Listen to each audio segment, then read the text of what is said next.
ஒரு இடத்துல வந்து இந்த இடத்துல இதுதான் நடக்கணும்னா அந்த இடத்துல நடக்கும். சுடுகாடு இருக்கிறது அங்கேதான் நம்ம வந்து பாடியை எரிக்க வேண்டும் என்று சொல்லி கிராமங்கள் வைத்திருந்தால் அந்த இடத்துல தான் போய் எடுப்பாங்க. அதுக்கு போல வேற எந்த இடத்துலயும் போய் எரிக்க மாட்டாங்க. அது போல பழக்க வழக்கங்கள் தான். எனவே அந்த பழக்க வழக்கத்தை மாற்றாதீர்கள். இதுவரை எந்த ஆதாரமும் இல்லாத ஒரு இடத்திலே எதற்காக இப்படி ஒரு தீர்ப்பை கொடுத்து தமிழ்நாட்டிலே ஒரு குழப்பத்தை உருவாக்க முயற்சிக்க வேண்டும் என்பதுதான் எங்களுடைய கேள்வி. கருணாநிதி அவர்களுடைய பிணத்தை கொண்டு போய் சுடுகாட்டில் அடக்கம் செய்யாமல் எதற்காக மெரினாவில் அவர்கள் அடக்கம் செய்தார்கள் அப்படிங்கிற கேள்வி எல்லாருக்கும் இந்த கேள்வி சாதாரணமாக இருந்தானே. நீங்க கொண்டு போயிட்டீங்கன்னா சுடுகாட்டில் அடக்கம் பண்ண வேண்டியது தானே. எதுக்காக கொண்டு போயிட்டு நீங்க பீச்சில் அடக்கம் பண்ணீங்க? ஸோ அங்கே அண்ணாதுரை இருக்காரு, அவருக்கு பக்கத்தில் இவர் இருக்கணும் அப்படிங்கிற ஏதோ ஒரு காரணத்திற்காக நீங்கள் கொண்டு போய் அங்கே அடக்கம் பண்ணீங்க. ஸோ உங்களுக்கு வந்தால் ரத்தம், மற்றவங்களுக்கு வந்தால் தக்காளி சட்னியா? இது எப்படிங்க இருக்குது? உச்சநீதிமன்றத்திலும் இவர்களுக்கு சாட்டை அடி கண்டிப்பாக கிடைக்கும். வரக்கூடிய 2026 சட்டமன்ற தேர்தல் அப்படிங்கிறது இவர்களுக்கு இறுதி தேர்தலாக இருக்கும். வணக்கம் ஜி. வணக்கம். திருப்பரங்குன்றத்துல தீபத்தூண்ல தீபம் ஏற்றலாம் என்ற நீதிமன்ற உத்தரவின் முக்கியத்துவமாக நீங்க என்ன பாக்குறீங்க? அதுல உள்ள முக்கிய அம்சங்களாக நீங்க பாக்குறீங்க? அதாவது திருப்பரங்குன்றம் தீபத்தூண் விவகாரம் தொடர்பாக இன்று மதுரை கிளை அமர்வு அளித்திருக்கக்கூடிய அந்த உத்தரவு என்பது இந்த உத்தரவினுடைய வெற்றியை இதற்காக உயிர் பலி கொடுத்த இந்து முன்னணியினுடைய முன்னாள் தலைவர் ராஜகோபாலன் அவர்களுக்கும் மற்றும் அண்மையில் உயிர்த்தியாகம் செய்த திரு பூர்ணச்சந்திரன் அவர்களுக்கும் சமர்ப்பணம் செய்யப்படுகிறது. காரணம் என்னன்னு கேட்டீங்கன்னா, தன்னுடைய உடலையே தீபமாக கொடுத்த அந்த நபரனுடைய தியாகம் இன்று வென்றிருக்கிறது. தீபம் ஏற்றக்கூடாது என்பதற்காக எவ்வளவு கடுமையான போராட்டங்களை நடத்தியது இந்த திராவிட மாடல் அரசு. அதையெல்லாம் இன்று நீதிமன்றம் தவிடுபடியாகி இருக்கிறது. இதற்கு பக்தர்களுடைய அந்த போராட்டம் என்பது மக்கள் போராட்டமாக இதை முன்னெடுத்து இந்த வெற்றியை கொண்டாடக்கூடிய ஒரு தருணத்தில் இருக்கிறோம். அது மட்டுமல்லாது மனுதாரர் ராமரவிக்குமார் அவர்கள் தொடர்ந்த இந்த வழக்கு தொடர்பாக அவர் மீது பல்வேறு கருத்துக்கள், அவர் மீது அவதூறு பரப்பினார்கள், பல்வேறு கருத்துக்கள். அதைத் தொடர்ந்து நீதிபதி GR சுவாமிநாதன் அவர்கள் மீதும் பல்வேறு கருத்துக்களை தெரிவித்திருந்தார்கள். இதை எல்லாவற்றிற்கும் சேர்த்து இன்று இந்த நீதிமன்றம் ஒரு நல்ல ஒரு தீர்ப்பை கொடுத்திருக்கிறது. வரலாற்றில் சிறப்புமிக்க ஒரு தீர்ப்பு. இந்த தீர்ப்பை கொண்டாடக்கூடிய வகையில் இன்று மாலை 6 மணிக்கு அனைத்து பக்தர்களும், முருக பக்தர்கள் முதற்கொண்டு இந்த ஆன்மீகத்தில் இருக்கக்கூடிய அனைத்து பக்தர்களும் தங்களது இல்லங்களில் விளக்கேற்ற வேண்டும் மாலை 6 மணிக்கு அப்படிங்கிறது என்னுடைய ஒரு கோரிக்கையாகவும் இருக்கிறது. ஏனென்றால் தொடர்ந்து இந்து மதத்திற்கு எதிராக இந்த திமுக அரசாங்கம் இதற்கு எதிர்கட்சியாக இருக்கும் போதும் சரி, இப்போ ஆளுங்கட்சியாக வந்த பிறகும் சரி, தொடர்ந்து இந்த இந்து தர்மத்திற்கு எதிராகவே இவர்கள் செயல்பட்டு கொண்டிருக்கிறார்கள். இது மிகவும் கண்டிக்கத்தக்கது. இவர்கள் வாக்கு வங்கி அரசியலுக்காக இந்து தெய்வங்களை பழிப்பதும், அவர்களை அவதூறாக பேசுவதும், கலாச்சாரங்களில் புகுந்து இவர்களுடைய அரசியல் லாபத்திற்காக இந்து தர்மத்தினுடைய கலாச்சாரங்களை சீரழிக்கக்கூடிய வகையில் தான் இவர்கள் செயல்பட்டு கொண்டிருக்கிறார்கள். இந்த நீதிமன்றம் இன்னைக்கு என்ன சொல்லியிருக்கு அப்படின்னா, அதாவது அங்க இருக்கிறது தீபத்தூண் தான் அப்படின்னு சொல்லியிருக்கு. அது மட்டும் இல்லாமல் அங்க இந்த வக்ஃபு போர்டு என்ன பண்ணிருந்தாங்க, இந்த தீபத்தூண் இருக்கிற இடம் எங்களுக்கு சொந்தம் அப்படின்னு சொல்லியிருந்தாங்க. அந்த மாதிரி சொந்தம்லாம் கிடையாது, சும்மா அந்த திருப்புள்ளத்தனமெல்லாம் நீங்க பண்ணிட்டு இருக்காதீங்க, அது தேவஸ்தானத்துக்கு தான் சொந்தம், கோவிலுக்கு தான் சொந்தம் அப்படிங்கிறத இந்த தீர்ப்புல பதிவு பண்ணியிருக்கிறாங்க. ஸோ அது மட்டும் இல்லாமல் இந்த அரசாங்கம் எந்த அளவுக்கு கீழ்த்தரமாக நடந்து கொண்டது என்பதை தன்னுடைய தீர்ப்பில் உறுதிப்பட தெரிவித்திருக்கிறார்கள் நீதிபதிகள். இந்த அரசு எந்த எல்லைக்கும் சென்று இருக்கிறது அப்படிங்கிறது இந்த தீர்ப்பின் மூலம் நம்ம தெரிஞ்சுக்கலாம். அரசுக்கு கடுமையான ஒரு எச்சரிக்கையை கொடுத்திருக்கிறது. தலையில ஒரு கொட்டு கொட்டா எப்படி வலிக்குமோ அந்த அளவுக்கு இந்த அரசுக்கு கண்டிப்பா வலிச்சிருக்கும்.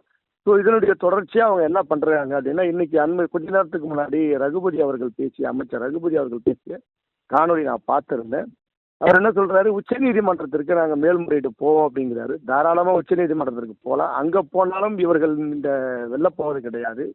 முருக பக்தர்களுடைய அந்த போராட்டம் என்பது இந்த நீதிமன்றங்களை தவிர்த்து இப்போது உச்சநீதிமன்றத்திலும் போராடக்கூடிய ஒரு சூழல் வருமேயானால், உறுதியா சொல்ற உச்சநீதிமன்றத்திலும் இவர்களுக்கு சாட்டை அடிதான் கொடுக்கப்படும். ஏன்னா இந்த தீர்ப்பு அப்படிங்கிறது இதுல இருக்கக்கூடிய கோரிக்கை தமிழர்களுக்கு இந்த தீர்ப்புல உடன்பாடு கிடையாது அப்படிங்கிறாரு. யாரு முதல்ல தமிழர்கள் அப்படின்னு சொல்லிட்டு அவர் முதல்ல சொல்லணும். ஸ்டாலின் தமிழரா, உதயநிதி தமிழரா, கருணாநிதி போன்றவர்கள் தமிழர்களா, இவங்கெல்லாம் யாருன்ற ஒரு இதை அவர் தான் சொல்லணும்.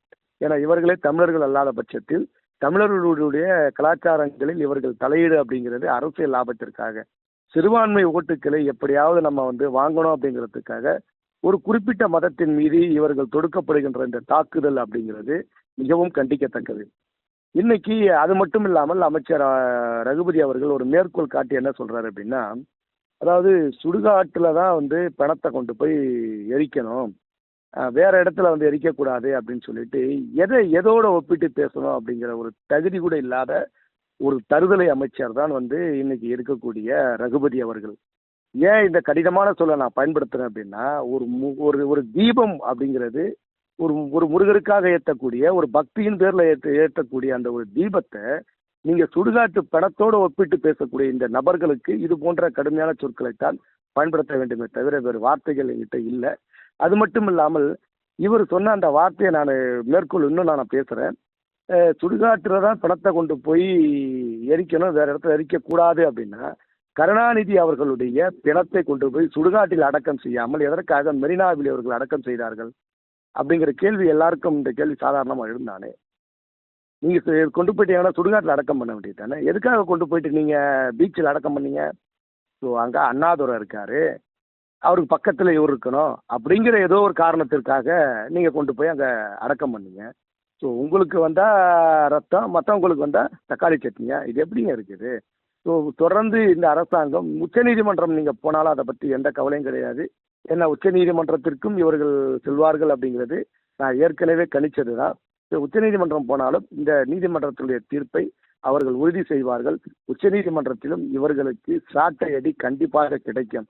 தொடர்ந்து இந்த இந்து மதத்திற்கு எதிராக இவர்கள் பரப்புரை மேற்கொள்வார்களானால், இந்து கலாச்சாரங்களில் இவர்கள் தொடர்ந்து தலையிடுவார்களே ஆனால், வரக்கூடிய 2026 சட்டமன்ற தேர்தல் அப்படிங்கிறது இவர்களுக்கு இறுதி தேர்தலாக இருக்கும். இவர்கள் எந்த இடத்துலையுமே முதல்ல இந்த பக்தர்கள், இந்து பக்தர்கள் முதல்ல புரிஞ்சுக்கணும். இந்து மக்கள் ஒரு உணர்வோடு இருக்கணும். ஏன்னு கேட்டிங்கன்னா, இன்னைக்கு கோட்டருக்கும் கோழி பிரியாணிக்கும் இந்துக்கள் விலை போடுறதுனால தான் இது போன்ற வீரர்கள்லாம், இது போன்ற மூடர்கள் எல்லாம் இன்று கலாச்சாரத்தின் மீது படையெடுத்து தாக்குகிறார்கள். ஸோ இவற்றையெல்லாம் கடைபிடிக்க வேண்டும் என்று சொன்னால், இந்துக்கள் உணர்வோடு சூடு சொரணையோடு வரக்கூடிய சட்டமன்ற தேர்தலில் இந்த இந்து விரோத கூட்டணிக்கும் இந்த திமுக அரசாங்கத்திற்கும் வாக்களிக்க கூடாது. எந்த அரசு ஆன்மீகத்தின் மீது நம்பிக்கை கொண்டிருக்கிறதோ, எந்த மதத்தின் மீது இருக்கக்கூடிய கலாச்சாரங்களை மதித்து அவர்கள் கொண்டாடக்கூடிய பண்டிகைகளுக்கு வாழ்த்து செல்லக்கூடிய அரசாங்கத்தை இந்த மக்கள் தேர்ந்தெடுக்க வேண்டும். தொடர்ந்து இந்த திராவிட மாடல் அரசாங்கம் நீடிக்குமே ஆனால், இங்கே இந்த தமிழ்நாட்டில் இந்துக்கள் சிறுபான்மையாக வாழக்கூடிய ஒரு நிலைமை கண்டிப்பாக தோன்றும். இப்போ GR சாமிநாதன் அவர்களை சங்கி அப்படிங்கிற மாதிரிலாம் சொல்லிக்கிட்டு இருந்தாங்க. இப்போ இந்த இரு நீதிபதிகளை என்ன சொல்லுவாங்கன்னு தெரியல. இதற்கு முன்னாடி தடை உத்தரவு இருக்கும்போது GR சாமிநாதன் அவர்களை கடுமையாக சாடினார்கள், அவரை சங்கி அப்படின்ற மாதிரி சொன்னாங்க. அப்புறம் இதை இப்போ இந்த இஸ்லாமிய அமைப்புகள் கூட இதில் நிறைய பேர் அந்த தீபம் ஏற்றக்கூடாது அப்படிங்கிற மாதிரியான வாதங்களை எல்லாம் முன்வைத்திருந்தார்கள். ஸோ தர்கா பார்த்தீங்கன்னா அங்கே தர்காவாக தான் இருக்குது. ஆனால் அந்த தர்காவை யாரும் எதுவும் சொல்லலை. இத்தனை ஆண்டு காலம் அங்கே தர்கா இருக்குது, அமைதியான முறையில் தான் இருக்குது. ஒரே ஒரு நாள் ஒரு தீபம் ஏற்றுவதால் அங்கே தர்காவுக்கு என்ன ஆயிட போகுது? அப்படி ஒரு வேளை ஏதோ ஒரு பதற்றம் சூழல் வருகிறது என்று சொன்னால் அதற்கான பாதுகாப்பை கொடுக்க வேண்டுமே தவிர, அங்கே தீபம் ஏற்றக்கூடாதுன்னு அப்படின்னு தடை போடுவதெல்லாம் ஒரு முட்டாள்தனமான ஒரு செயல். இந்த முட்டாள்தனமான அரசுக்கும் தமிழ்நாட்டில் இருக்கக்கூடிய பொம்மை முதலமைச்சரனுடைய இந்த ஆட்சிக்கும் மக்கள் முற்றுப்புள்ளி வைப்பது என்பது உறுதியாகிவிட்டது. இந்த தீர்ப்பு, இன்று கொடுக்கப்பட்ட ஒரு தீர்ப்பு, வரலாற்றின் சிறப்புமிக்க வாய்ந்த ஒரு தீர்ப்பு. டிசம்பர் 6 எப்படி பாபர் மசூதி தகர்க்கப்பட்டு ராமர் கோவில் மீட்டெடுக்கப்பட்டதோ, அதே போன்று இன்று ஜனவரி 6, இந்த ஜனவரி 6 அப்படிங்கிறது அறுபடை முருகன் அப்படின்னு கூட நம்ம எடுத்துக்கலாம். இந்த ஜனவரி 6 திருப்பரங்குன்றம் தீபத்தூண் தீர்ப்பு அப்படிங்கிறது வரலாற்று சிறப்புமிக்க ஒரு தீர்ப்பு.